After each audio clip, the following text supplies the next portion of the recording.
محمد رفیع صاحب پوچھ رہے ہیں، میں بتا نہیں رہا کہاں سے ہیں تاکہ ایسا نہ ہو ان کے گھر والے جان لیں۔ میری عنقریب شادی ہونے والی ہے، مجھے زوجہ سے قربت کا سنت طریقہ بتا دیں۔ یہ سوال حیا کے خلاف ہے اور میں حیا کے خلاف سوالات نہ پڑھتا ہوں نہ اس کے جواب دیتا ہوں، لیکن چونکہ یہ سوال بہت زیادہ لوگ پوچھتے ہیں تو میں نے ہمت کر کے آج یہ پڑھ لیا ہے، اور اس میں لوگ غلط گائیڈ بھی کر رہے ہیں، تو اس لیے میں اس کا جواب دے رہا ہوں کہ اسلام میں کوئی خاص طریقہ نہیں ہے اس کا۔ اس پہ فالتو کتابیں لوگوں نے لکھی ہوئی ہیں، پتہ نہیں کیا کیا، وہ ایسے ہی لوگوں کی آ رہا ہے۔ تو یہ چیز نیچرل ہے، جیسے کوئی پوچھے کھانا کھانے کا طریقہ کیا ہے، تو بھائی منہ میں نوالا ڈال کے چباؤ، نگل لو، خود بخود فطرت سکھاتی ہے انسان کو، تو ایسی زوجہ کے قریب فطرت خود سکھا دیتی ہے۔ ہاں، شریعت نے جس طریقے کو حرام قرار دیا ہے وہ سب کو معلوم ہے کہ جو ہے وہ اللہ تعالیٰ نے جو بدکار لوگ جس طرح سے کرتے ہیں، جو لڑکوں سے بدفعلی کرنے والے لوگ ہیں، وہ طریقہ حرام ہے۔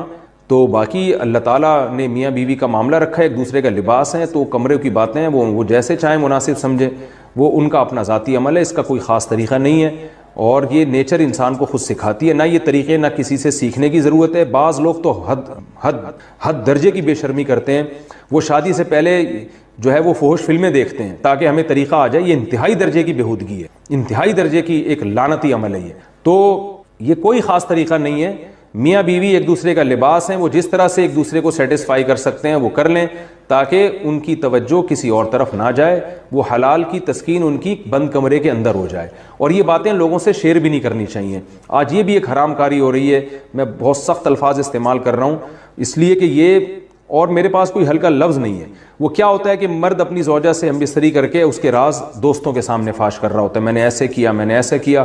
لڑکیاں بتا رہی ہوتی ہیں اپنی فرینڈز کو کہ میرے شوہر نے میرے ساتھ ایسے کیا۔ یہ بہت لعنتی عمل ہے۔ آپ صلی اللہ علیہ وسلم نے فرمایا جو عورت اپنے شوہر کے راز یا شوہر بیوی کے راز فاش کرتا ہے اس پر لعنت ہے، حدیث کا مفہوم ہے یہ۔ تو یہ بند کمرے کی میاں بیوی کی باتیں، جس طرح سے وہ ایک دوسرے کو سیٹسفائی کر سکتے ہیں وہ کریں، ایک دوسرے کے لیے وہ حلال ہیں، اور بس وہ طریقہ جو لڑکوں سے بدفعلی والا طریقہ ہے وہ طریقہ اسلام میں حرام ہے۔ اور اسی طرح اورل سیکس پہ بھی میں ایک کلپ ریکارڈ کروا چکا ہوں، وہ بھی سن لیا جائے، یا علماء کی جو اس بارے میں رائے ہے وہ دیکھ لی جائے۔ تو اس کے علاوہ جو بھی ہے میاں بیوی ایک دوسرے کے لیے اللہ نے حلال کی ہے، کوئی خاص طریقہ نہیں ہے، اور یہ حیا کی باتیں، ان کو بند کمرے کے اندر ہی رہنا چاہیے ان چیزوں کو۔ اور اس کے لیے جو فحش فلمیں دیکھی جا رہی ہیں یہ بہت غلط حرکت ہے، اور اس کو نا ایک ایجوکیشن کا نام دے دیا گیا اس زمانے میں، اور سیکس کی تعلیم کے نام سے بچوں کو پڑھایا جا رہا ہے اسکول میں۔ یہ سب بےہودگی ہے۔ لاکھوں سال سے انسان دنیا میں زندہ ہے، تو کیا اس کو یہ پتہ ہی نہیں تھا، اور یہ ساری 6 ارب انسان ایسے ہی بغیر تعلیم کے پیدا ہو گئے ہیں کیا؟ تو یہ تو چیزیں نیچر خود سکھا دیتی ہے انسان کو کہ کیا کرنا ہے، کیسے کرنا ہے۔ اس میں کوئی اسکول کالج میں پڑھنے کی ضرورت نہیں ہے۔ ہاں، شرعی احکام اس کے 2-4 ہیں، وہ علماء بتاتے رہتے ہیں، وہ کتابوں میں لکھے ہوئے ہیں کہ کون سا راستہ حرام ہے اور کون سے راستے میں آنا جائز ہے۔ تو اس لیے میں نے بہت ہی دل پہ پتھر رکھ کے آج اس کلپ کو ریکارڈ کروایا ہے، تاکہ لوگ اس بارے میں غلط طرف نہ جائیں اور ایک چیز کو ایک بہت بڑا ایشو نہ بنا لیں لوگ۔ بیوی کا شوہر کو ہم بستری سے روکنا۔ حدیث میں ہے کہ جو بیوی اپنے شوہر کو ہم بستری کرنے سے انکار کرے اس پر رات بھر لعنت برستی ہے۔ اس حدیث کی وضاحت فرما دیں۔ نیز اگر شوہر، یہ تھوڑا حیا کے خلاف مسئلہ ہے، شوہر کوئی ایسا طریقہ استعمال کرتا ہے نا ہم بستری کا جس سے اولاد نہیں ہوتی، تو کیا بیوی کو اسے منع کرنا چاہیے یا نہیں کرنا چاہیے؟ دیکھیں، حدیث میں آتا ہے کہ کوئی شوہر اپنی بیوی کو رات کو اپنے بستر کی طرف بلائے، یہ کنایہ یعنی ہم بستری کرنا چاہتا ہو، عورت منع کر دے، فرشتے اس پہ ساری رات لعنت بھیجتے ہیں۔ یہ بالکل صحیح حدیث ہے۔ اب ہمارے بعض اسکالر کیا کرتے ہیں، جب ان سے یہ بات پوچھی جائے تو وہ بات کو گھما دیتے ہیں، سیدھی سیدھی بات نہیں بتاتے کہ بھئی یہ شریعت میں مرد کا حق ہے کہ عورت اس کو ہم بستری سے نہیں روک سکتی، کیونکہ ویمن رائٹس کے نام پہ آج کل بہت تحریکیں چل رہی ہیں، تو وہ بھی کچھ لبرل اسکالرز ہیں جو ہر وقت جو ہے نا کوشش کرتے ہیں کہ خواتین ہم سے ناراض نہ ہو جائیں۔ تو بھئی آپ شریعت کا حکم بتائیں صاف صاف، چاہے عورت خوش ہوتی ہے ناراض ہوتی ہے، بعض حقوق مردوں کے ہیں بعض عورتوں کے ہیں، تو وہ بتانے پڑتے ہیں۔ تو اسی طرح مرد کا بھی حق یہ ہے کہ عورت، اگر مرد اس کو ہم بستری کے لیے بلاتا ہے تو عورت اسلام میں منع نہیں کر سکتی، اس کے لیے گناہ ہے۔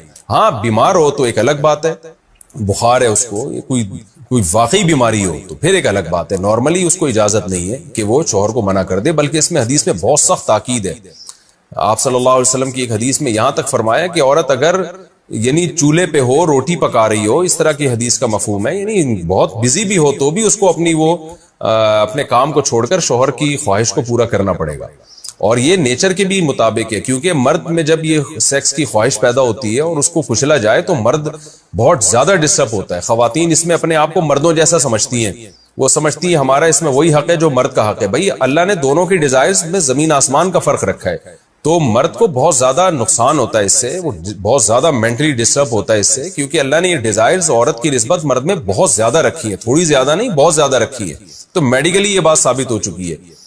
تو دوسرا ایک تو مینٹلی بہت زیادہ ڈسٹرب ہوتا ہے وہ، دوسری بات یہ کہ پھر اس کے گناہ کی طرف توجہ جائے گی، وہ حرام کاموں کی طرف جائے گا. تو اس لیے عورت کو اس بارے میں مرد کا ساتھ دینا چاہیے. یہاں فوراً بعض خواتین یہ سوال پوچھتی ہیں کہ اچھا اگر عورت کے دل میں خواہش ہو اور مرد وہ خواہش پوری نہ کرے تو کیا مرد پہ بھی لعنت ہوتی ہے؟ تو اس کا سیدھا سیدھا جواب یہ کہ نہیں، مرد پہ لعنت نہیں ہوتی. اس کی وجہ یہ ہے، دو اور دو چار کی طرح میں صاف بات کروں گا. وجہ اس کی یہ ہے کہ عورت کے لیے مرد کی اس خواہش کو پورا کرنے میں عورت کی کوئی انرجی نہیں استعمال ہو رہی، جبکہ اگر مرد کا موڈ نہ ہو اور عورت کا موڈ ہو تو پھر مرد اپنے آپ کو پریپیئر نہیں کر سکتا، اس کے لیے بہت تکلف کرنا پڑے گا اس کو. اخلاقی طور پر تو ٹھیک ہے، مرد کو یہی حکم دیا جائے گا کہ زوجہ کی خواہش کو پورا کرے، لیکن اس پر شریعت نے لازم نہیں کیا ہے، کیونکہ ایک چیز مرد کے اختیار میں نہیں ہے تو لازم کیسے ہو سکتی ہے؟ یعنی ایک آدمی کا وہ ذہنی طور پر تیار ہی نہیں ہے اس کے لیے، تو مرد کے لیے تو جب تک ذہنی طور پہ تیار نہ ہو یہ عمل کر نہیں سکتا، جبکہ عورت کر سکتی ہے. تو انرجی جو استعمال ہوتی ہے نا اس میں بہت زیادہ، وہ تو مرد کی انرجی یوز ہوتی ہے. تو شریعت اس کو کیسے پابند بنا سکتی ہے کہ اس کے ذہنی طور پر وہ مینٹلی تیار سے یعنی ایک عمل کر سکتا ہے؟ تو یہ ظلم ہوتا ہے اس کے اوپر کہ وہ مینٹلی تیار نہیں ہے اور اس کو شریعت کہے کہ اگر بیوی آپ سے مطالبہ کر رہی اور آپ مطالبہ پورا نہیں کرو گے تو آپ پر لعنت ہوگی. تو وہ اس لعنت سے بچنے کے لیے اپنے آپ کو مینٹلی کیسے تیار کرے گا؟ بعض دفعہ تیار کر لیتا ہے، بعض دفعہ نہیں ہو پاتا. اس کا تو دماغ سے بہت گہرا تعلق ہے.